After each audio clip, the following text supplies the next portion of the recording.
Welcome to જય માનપુણા kitchen. હું લાબી આહિર, આપ સૌને મારા જય દ્વારકાધીશ. તો આજે હું તમારી સાથે શેર કરીશ ટેસ્ટી અને ચટપટી ખાવાની મજા પડે તેવી મુંબઈની ફેમસ ચણા ચાટની રેસીપી. આ રેસીપી ઓછા ટાઈમમાં અને ઓછા ખર્ચમાં ફક્ત 5 મિનિટમાં જ તૈયાર થાય છે.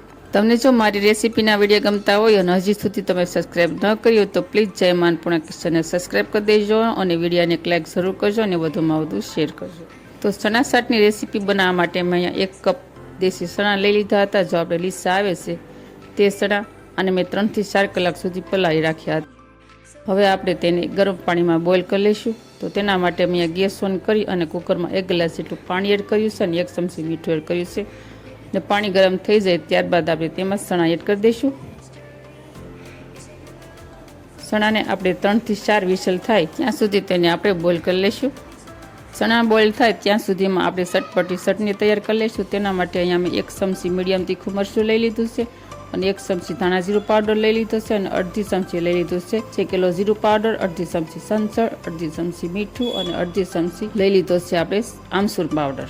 અને હવે આપણે સરસ રીતે મિક્સ કરી દઈશું અને ત્યારબાદ આપણે અડધો ગ્લાસ પાણી એડ કરી દઈશું અને સરસ રીતે ફરીથી મિક્સ કરી દઈશું એટલે એક રાગી ચટણી સરસ તૈયાર થઈ જાય. આ રીતે પ્રોસેસ કરવાથી મસાલા કડાઈમાં દાજશે પણ નહીં, ચણામાં સરસ રીતે ભળી જશે. જુઓ, આ રીતે આપણે ચટણી તૈયાર કરવાની છે. જુઓ, થઈ ગઈ છે ને સરસ ચટણી તૈયાર. હવે આપણે જોઈ લઈશું અહીંયા આપણા ચણા પણ સરસ રીતે બફાઈ ગયા છે અને ફૂલી અને પોચા રૂ જેવા થઈ ગયા છે તૈયાર. જુઓ, આપણે આ રીતે બાફવાને છે ચણા એકદમ સોફ્ટ. હવે આપણે તેને એક ગણું લઈ અને પાણી વધારાનું છે તે કાઢી લઈશું. હવે આપણે ચણાનો વઘાર કરી લઈશું. ગેસ ઓન કરી અને પેનમાં 1.5 ચમચી તેલ લઈ લઈશું. તેલ ગરમ થાય ત્યારબાદ આપણે અડધી ચમચી જીરું એડ કરી દઈશું. જીરું થોડું તતળવા દઈશું. ત્યારબાદ આપણે અડધી ચમચી હિંગ એડ કરી દઈશું. તો અહીંયા મેં 1 તીખી મરચી લીધી છે, તેના ટુકડા કરી નાખ્યા અને કાદુના ટુકડાને ક્રશ કરી નાખ્યો હતો તે એને એડ કરી દઈશું તેમાં અને આપણે સાતળી લઈશું 1 મિનિટ સુધી.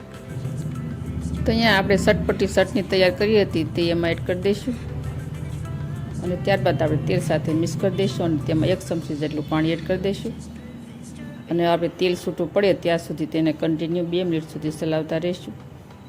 તો જુઓ, તમે જોઈ શકો છો અહીંયા આપણું ચટણીમાંથી તેલ છૂટું પડી ગયું છે. ત્યારબાદ આપણે બોઇલ કરેલા ચણા પેનમાં એડ કરી દઈશું અને સરસ રીતે મિક્સ કરી દઈશું જેથી ચણા અને મસાલા પ્રોપર રીતે ભળી જાય. તો ફ્રેન્ડ, કઠોળ ખાવાથી ઇમ્યુનિટી અને પ્રોટીન મળે છે એટલે કઠોળ તો ખાવા જ જરૂરી છે.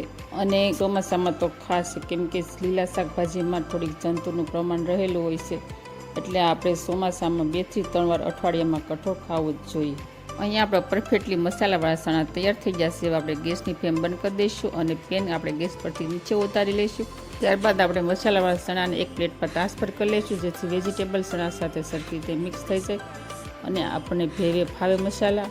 તો વેજીટેબલમાં મેં 1 નંગ કાકડી લીધી છે કટ કરેલી, 1 ટમેટું અને 1 કાંદો છે તેને મેં ઝીણો કટ કરી નાખ્યો છે અને ત્યારબાદ લઈ લઈશું 1 મોટું બટેકું બાફી અને મેં તેના ટુકડા કરી નાખ્યા છે તે એડ કરી દઈશું અને અડધી ચમચી ચાટ મસાલો એડ કરી દઈશું અને ઉપરથી આપણે લીલા ધાણા સ્પ્રિંકલ કરી લઈશું અને ત્યારબાદ 1 લીંબુ નીચોવી નાખશું. લીંબુનો રસ એડ કરી દઈશું અને આપણે સરસ રીતે મિક્સ કરી દઈશું.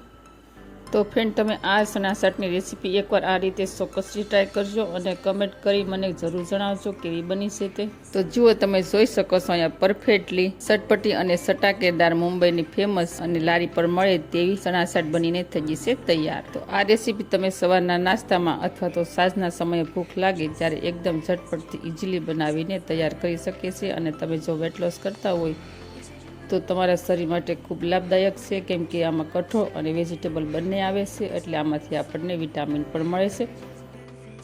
તો આવી જ નવી રેસીપી શીખવા માટે જય માનપુણા કિચનને સબસ્ક્રાઈબ કરી દેજો અને વિડીયોને એક લાઈક જરૂર કરજો અને વધુમાં વધુ ફ્રેન્ડ અને ફેમિલીમાં શેર કરજો. તો આવજો, ફરી મળીશું નેક્સ્ટ વિડીયોમાં નેક્સ્ટ રેસીપી સાથે. ત્યાં સુધી થેન્ક યુ. જય દ્વારકાધીશ, જય સિયારામ.